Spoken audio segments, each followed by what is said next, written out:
God's attention is constant. Even when you feel overlooked, even when it seems like others are receiving blessings and recognition, and remember this. You see, comparison, biggest trap.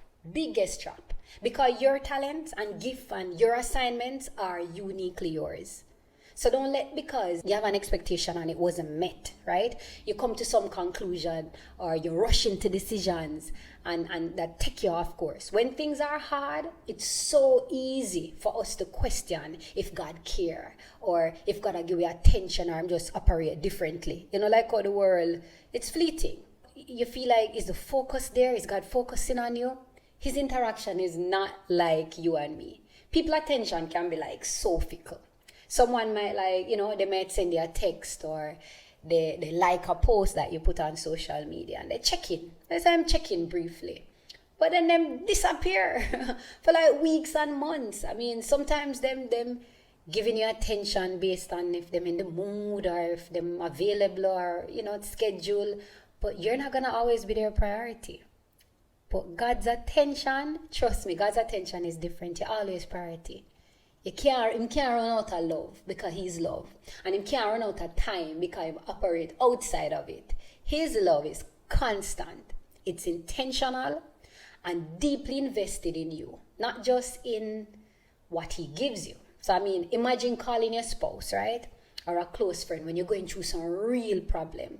And all you hear is, they're not fully present, right? It's not so with God. The scripture that says he will not let your foot slip. He who watches over you will not slumber. God knows every thought and every desire too. Psalm 139 says this, and I love this scripture. It said, before a word is on my tongue, you, Lord, know it completely. God's attention is not like some frivolous, fleeting kind of thing that depends on a circumstance. Steady. You understand? There's a time where I used to believe Christians were so plugged into God, that they could offer me probably the best advice or support.